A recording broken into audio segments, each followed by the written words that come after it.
I'm sure all of you have seen or at least know about the Olympic Games. The Olympic Games are something that I've been following for many years, starting when I was about 13 years old. The Olympic Games are not solely athletic events, but they have much more purpose and meaning most of us never seem to notice. Being able to say that you're the absolute best at something that's appealing to all people around the world is, in my opinion, one of the greatest honors and achievements, and becoming an Olympic gold medalist enables a person to say this.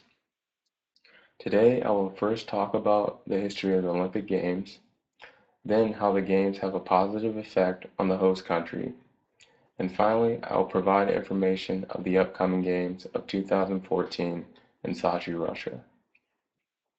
The history of the Olympic Games is a very interesting topic. The first records of the Olympic Games being held was in 776 BC.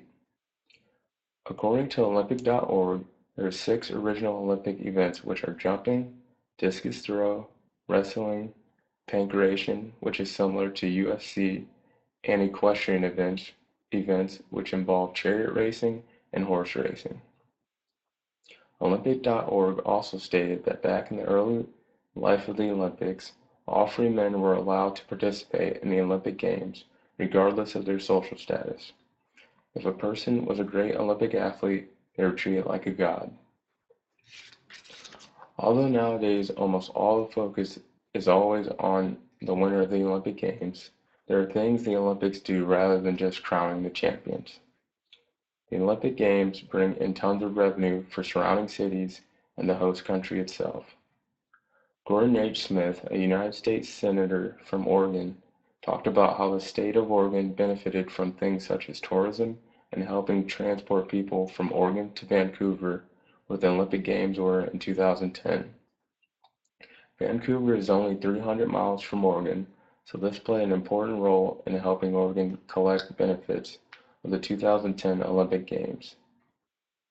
Jane Burns from British Columbia, an Olympic Games Secretariat, stated before the 2010 Olympic Games occurred that tourism to the Olympic Games will be their biggest revenue.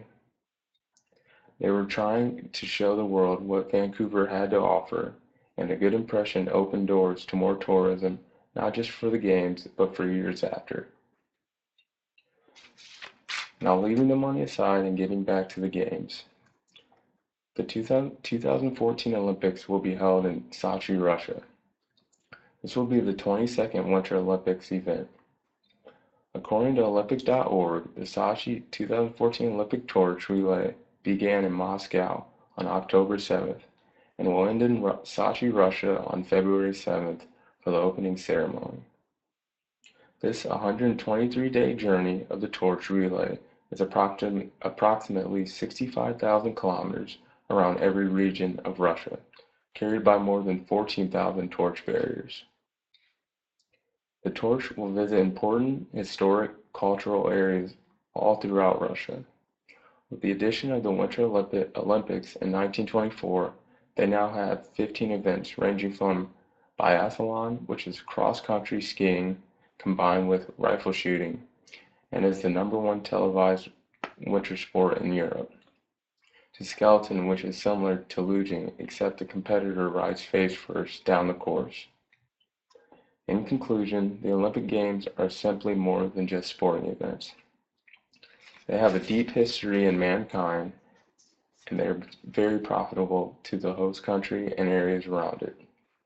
Watching individuals who are the best athletes around the world compete and represent their country with so much passion and love is great to observe. The Olympic Games can be very exciting to watch, so cheer on your homeland, hoping they bring home the gold medals.